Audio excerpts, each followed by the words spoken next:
everybody? Good. Okay, weekend wrap. Really satisfying to get a really hard-fought win at Portland State on Thursday night.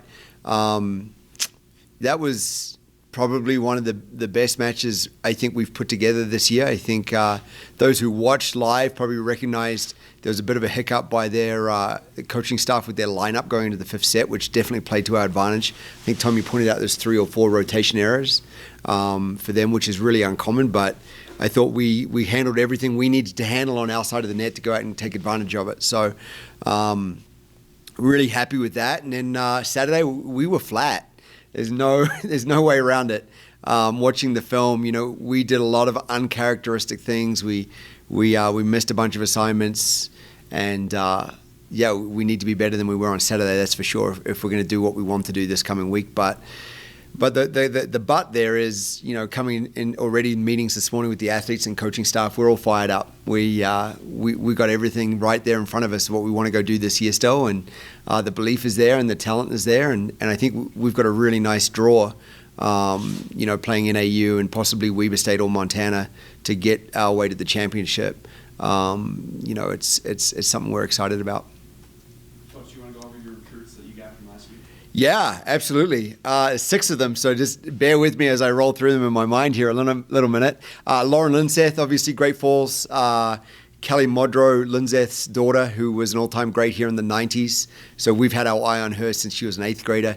Absolute stud of a libero. I know she's playing outside for CMR this year, and just led them to a state championship last week, which was awesome to see. But we've had our eyes on her as a libero now for a couple of years, well, for about 5 years. And so really, really happy we got that one locked down. Next up, I'd probably talk about Maya Larson out of Nebraska. Maya she was ranked coming out of her junior year, the 37th top recruit in the whole country by prepvolleyball.com, which is kind of like the gold standard in terms of those national rankings. She's a stud, 6 rotation outside, where she led her high school to 3 state titles in her 4 years, 2,000 kills over a 4-year career, which, as we know, we just had Hannah Scott pass 1,000 kills in a 4.5-year career here. And, to do 2,000 in 4 years is pretty incredible. I really, truly believe we got one of the best outsides in the country in Maya Larson, so pretty pumped about her. Also coming out of Nebraska is Madeleine Siebler.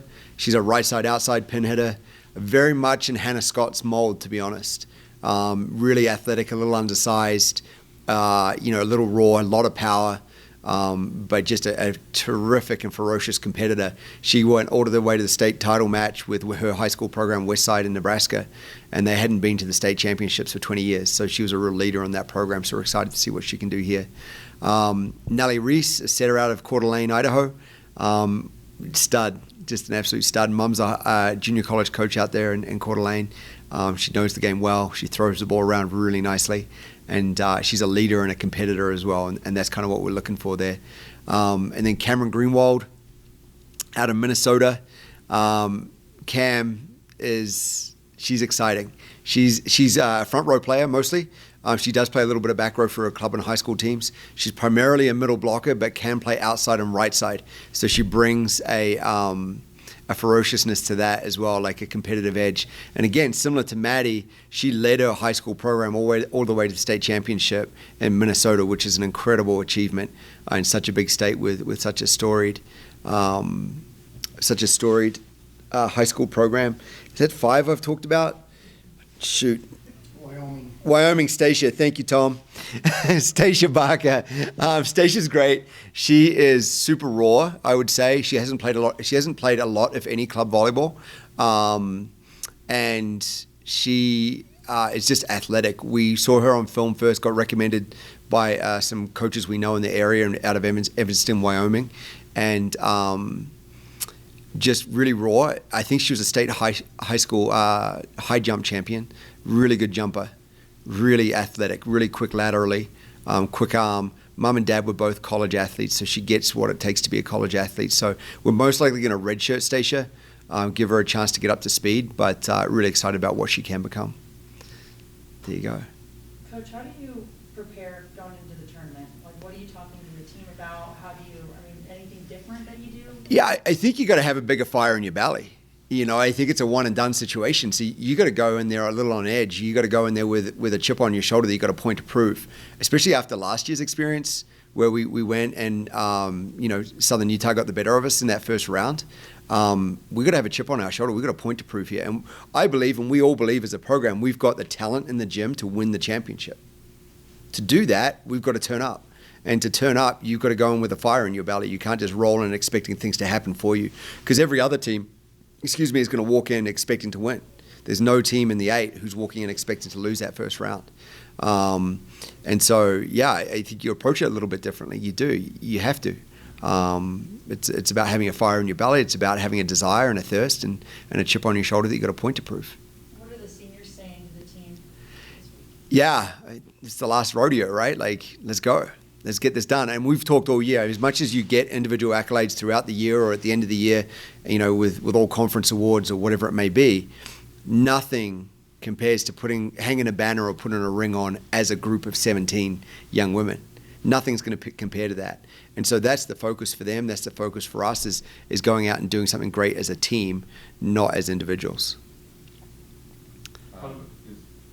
Is there just a chance with playing Montana again? Is that? I don't know exactly how the bracket will work out, but is that possible? I guess it is possible. So we've got Northern Arizona, first round. They have Weber State, who's the number 1 seed, I think, 1 seed, and so they're going in as the 8 seed. If they have the upset there in terms of seedings, then we would face them in the semifinals if we were to get past NAU.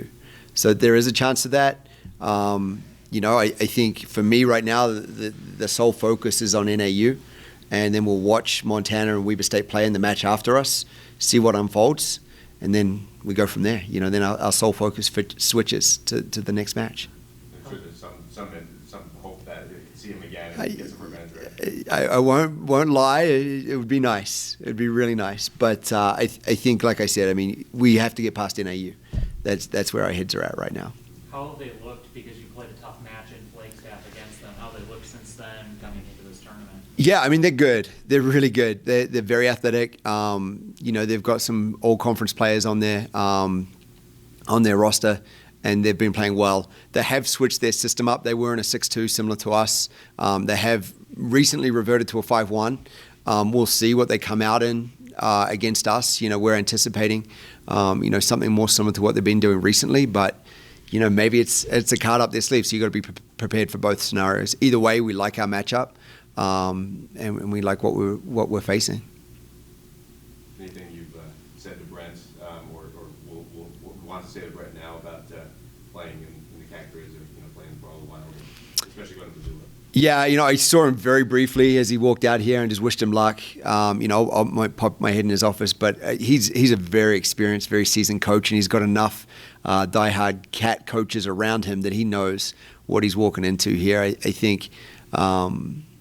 He's really good at his job. He doesn't need too much from me.